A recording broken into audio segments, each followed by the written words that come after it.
Hello everybody, Gordon Taggart back with another Manchester United review for That Sound. Hope you're all doing well.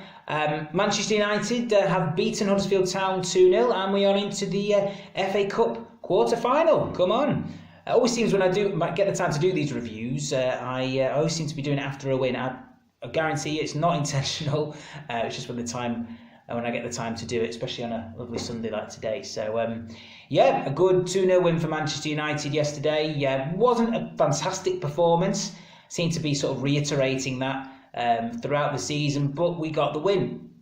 And I thought Jose tactically got it really right. He learnt from the last game that the last time we lost to them at the McAlpine. Is it called the McAlpine? I can't remember. But last game we lost to them, and we let them have the ball really for a lot of the game. I can't remember what the possession stats are, but throughout the game they were higher than us, and that worked in our favour because we were deadly on the counter attack with Mata, Lukaku, and Sanchez, particularly for that second goal. Sanchez, what a pass, and Lukaku, a great finish, doing what he does best and what we bought him for. Really, it looked like he didn't have the ball under control. Often looks like that, doesn't it?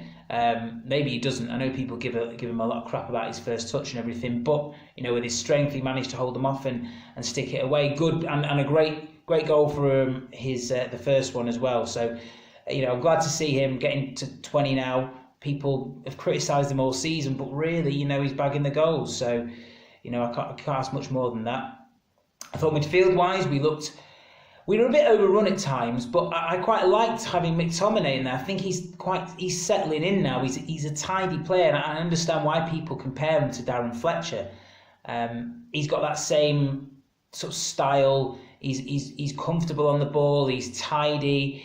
Obviously, he's come through the United ranks as well. And I'd love to see him a little bit. He looked a lot more assured yesterday than I've seen him in other games. So yeah, I'd like to see him a bit more in that midfield. Obviously, Pogba's going to be coming back. Hopefully, when he's back from illness, I'm sure he will be.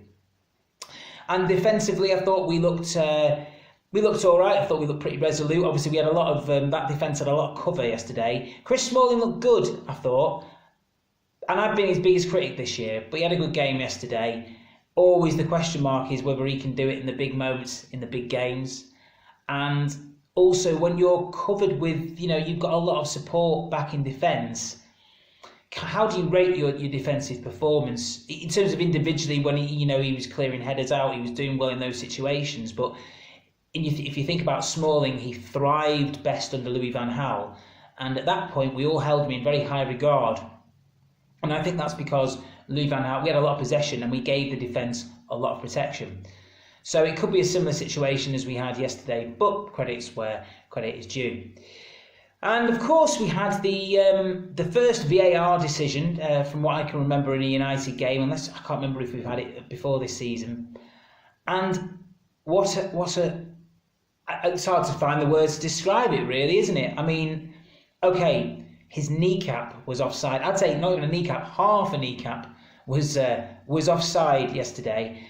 And aren't we meant to give the advantage to the attackers in some of these situations? Look, we won the game, so ultimately it doesn't matter. And I think VAR is going to be a decent thing. It has to be a lot quicker. You have to be able to see it, I think, in the stadium and see what's going on yourself, and especially for the managers and the players not to see it. That seems pretty ridiculous to me. But they've got to sort out a system why you would have a 9-year-old drawing lines to indicate an offside. Seems ridiculous to me, and surely they knew the reaction they would get if that was the case. Would you not just vet that and sort it out before you put it out there?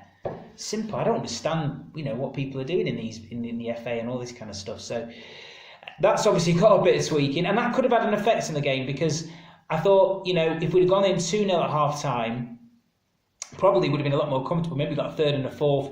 And I would have looked at I wanted to get a third, get to see Angel Gomez and Ethan Hamilton as well, see what he's all about in the first team, just to give him some minutes, really. So, but we can't moan too much. United won 2-0. We're into the FA Cup quarter-final against Brighton now, which I look forward to. Got a couple of Brighton mates, which hopefully I'll get to see the game with. And if we can plough forward, this is probably our biggest chance of a trophy this season, bar the Champions League. So, which is coming up on Wednesday. I will try and do another review for that. Sevilla, I don't think it's going to be as simple not that the pressure's on us, but all the other English teams seem to have blown the other teams away and got good results this week. So I want to make sure that we're part of that as well, and get a win on the board. All right, well, thank you for tuning in. I will have a couple more reviews coming up in the next few weeks, but I hope you're well, and please subscribe, share the video, and I will see you next time.